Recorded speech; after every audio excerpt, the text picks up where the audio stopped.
দলীয় সমর্থক সহযোগে মনোনয়নপত্র জমা বনগাঁ লোকসভা কেন্দ্রের দুই প্রার্থীর। শুক্রবার ঠাকুরনগরে ঠাকুরবাড়িতে পুজো দিয়ে নমিনেশনপত্র জমা দেওয়ার উদ্দেশ্যে রওনা দিলেন বনগাঁ লোকসভা কেন্দ্রের বিজেপি প্রার্থী শান্তনু ঠাকুর। 9:55 ঠাকুরবাড়ি থেকে কর্মী সমর্থকদের নিয়ে বারাসাত জেলা শাসকের দফতরের উদ্দেশ্যে রওনা দেন তিনি। শান্তনু বলেন, 2019-এ সে লোকসভার সময় রাজনীতির কিছুই বুঝতেন না, সে কারণে একটু সমস্যা হতো, তবে এখন আর কোনো সমস্যা হয় না। ভোটে জেতার পর যশোহর রোড চওড়া করার কাজ করবেন বলে দাবি করেন। এর পাশাপাশি বনগাঁতে একটি এয়ারপোর্ট করার ইচ্ছে প্রকাশ করেন। দুটো সবচাইতে বড় কাজ অসম্পূর্ণ রয়ে গেছে। একটা হচ্ছে যশোর রোডকে এক্সটেনশন করে মানুষের যাতায়াত ব্যবস্থাকে সুবিধা করে দেওয়া। দ্বিতীয়ত একটা এয়ারপোর্ট করা। কল্যাণী এইমস একটা বিখ্যাত আমাদের মেডিকেল ইনস্টিটিউট, যেটাকে কিনা সারা ভারতবর্ষ থেকে লোক আসে। সেখানে আমার লোকসভাতে একটা এয়ারপোর্ট জরুরি।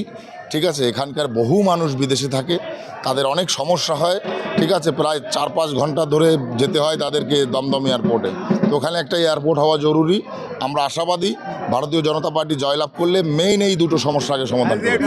নাগরিকত্ব সংশোধিত আইন সিএএ এর প্রসঙ্গে শান্তনু ঠাকুর বলেন, সিএএ ভারতবর্ষের সকল মানুষের অধিকার। যারা আবেদন করবেন তারা সকলে নাগরিকত্ব পাবেন। অন্যদিকে বনগাঁ লোকসভার তৃণমূল প্রার্থী বিশ্বজিৎ দাসও আজ নমিনেশনপত্র জমা দিতে যাবেন। সূত্রের খবর, তার আগে ঠাকুরবাড়িতে এসে পুজো দেবেন বিশ্বজিৎ। এ নিয়ে কটাক্ষ করে শান্তনু ঠাকুর বলেন, ঠাকুরবাড়ি আসতে হবে কারণ মতুয়াদের ভোটটা দরকার। অন্যদিকে ঠাকুরবাড়ির সন্তানদের গালাগালি দেবে, ওরা ভাবে ঠাকুরবাড়িতে ওরাই সবকিছু। সিএ কেন্দ্র সরকারের আইন, কেন্দ্রীয় একটা আইন, যে আইনকে কেন্দ্রীয় সরকার প্রতিশ্রুতি দিয়েছিলেন যে আমরা নাগরিকত্ব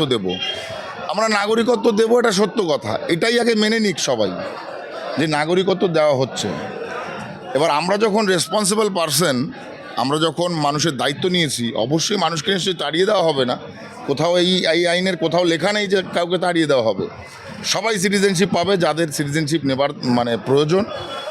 ভারতের সংবিধান অনুসারে প্রত্যেকটা মানুষ সিটিজেনশিপ পাবে, এটা নিয়ে কোনো দ্বিধা